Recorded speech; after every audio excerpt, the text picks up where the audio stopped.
Well, welcome to this session on personalized medicine. I won't be the person to define it, but I must say it's probably one of the least understood phrases in medicine, at least by people outside of the profession. But the short version of this is that greater understanding of the genetic makeup of people and groups of people has enabled the profession to think about medicine in very specific ways for specific people and specific groups in ways that's not been possible before.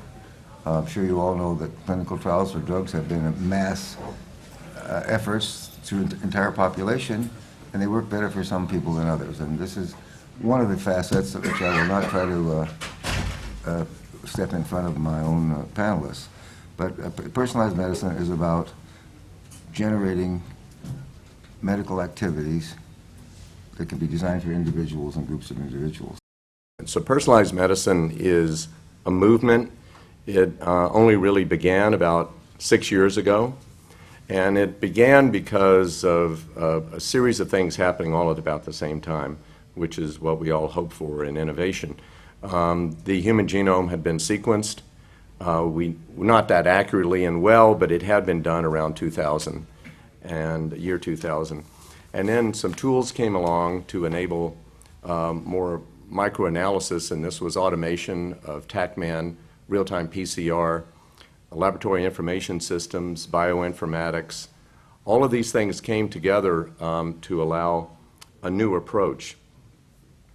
And why was this needed? Is that I think we've run the experiment on developing drugs and trying them on everybody. And the fallacy of the way we do drugs, and this is one of the frustrations I've had after developing new drugs and breakthrough therapeutics for 3 decades, is that it's all done on statistical methods that show a p-value, a result, and that implies that they're going to work on everybody without risk. Well, that's just not true. You can't get away from risk, and it's not going to work on everybody. And the Gaussian distribution, bell-shaped curve, and all that has externalities and fractals and all the things we've heard about. So you get these results. What we needed to do is stratify patients. And that's, if there's one thing I would love to get across today, is stratification. And so that is best done now by diagnostics. And diagnostics has always been not given the credence or the attention it really deserves in medicine, I think. It wasn't mentioned at all today so far. 80% of healthcare decisions, treatment decisions, are based on diagnostics. They, over time, have been very poorly reimbursed. $20, $30. If you have a PSA test run, it might be reimbursed $80, something like that. To test for toxicity of Lipitor, which was mentioned today, that test would be reimbursed around $60, something like that, to protect your liver. So there was not a lot of innovation because there wasn't a lot of incentive. And so what some of us did is we broke the model. And we started 7 years ago a company in Redwood City here called Genomic Health, and we used all those new tools that I talked about, and we developed a new test called Oncotype DX that would be used for breast cancer patients. And we priced the test at $3,400. And this was a shock to the system. The insurers, of course, rejected the reimbursing it. That was their first response. Now, if you fast forward to today, that test has been run on the biopsy samples of 150,000 women who have breast cancer. And it's being reimbursed for 95% of the patients who have it now. And why is that? Is that it does several things. It predicts the recurrence of breast cancer over a 10-year period based on the genomics of the individual sample of disease in that person. It displays, will that specific tumor in that individual person be responsive to chemo? And it actually cuts healthcare costs. Because 90% of women with breast cancer were getting chemo, while only 10% would benefit. Because the genomics of their disease, of their individual breast cancer, determines if it's responsive to chemo or not. There was no way to determine who would or would not be, so the doctor and the patient who make that decision opted in. I think everyone would have done that rationally. Now they don't have to do it.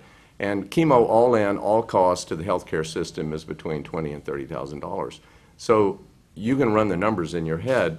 It's very cost effective. As Brook said, there's tremendous power in the field of personalized medicine associated with being able to individualize therapies and help to make blood testing information more actionable.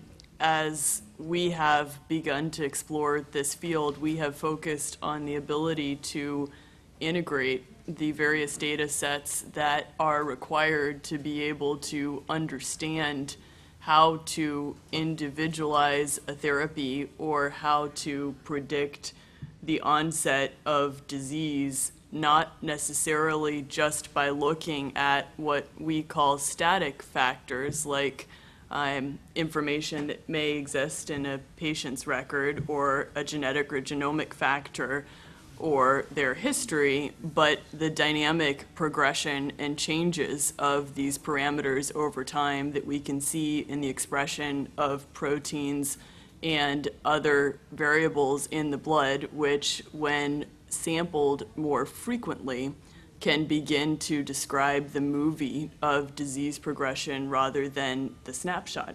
And we have tremendous belief that the ability to understand an individual's dynamic progression over time can not only change the model of pharmaceutical development, in that many drugs which may or may not work for a person at a given point in time may work for a little while. So even if a candidate for a drug going into it, has safety risks, if you can follow those people over time, you can begin to adapt therapies not just on who should get it, but also on for how long and at what dose. And the ability to have testing systems that can practically be introduced to consumers that allow for the adaptation of therapy changes the economic model for these drugs, because now drugs which may not have been approved can be approved with labels that allow for them to be administered on an individualized basis. Equally, the dynamic progression of some of these diseases, like congestive heart failure, for example, is something that can be monitored in an ambulatory context to begin to understand how patients shift from one class to another. And these types of technologies are, as Brook highlighted, the foundation for being able to keep people out of hospitals, and the economics associated with being able to characterize reduced hospitalization for a variety of the complications that emerge from these diseases are extremely powerful when you can begin to reduce the per test cost associated with being able to sample people. So we have focused in the space called personalized medicine on what we really see as individualized medicine, which is not necessarily taking people even on a population basis, but looking at people as individuals based on what they eat, how they exercise, what their history is, what their genetic and genomic backgrounds are, but also how those genetic profiles are being expressed based on the environments in which they live. And then the ability to do more targeted testing, leveraging the understanding that we now have because of the tools and technologies that have been developed over the course of the last 10 to 20 years, allows us to begin to understand not just who's at risk for a disease, but when it begins to emerge in the body, and then how therapies can be tailored to delay the progression of those diseases dynamically.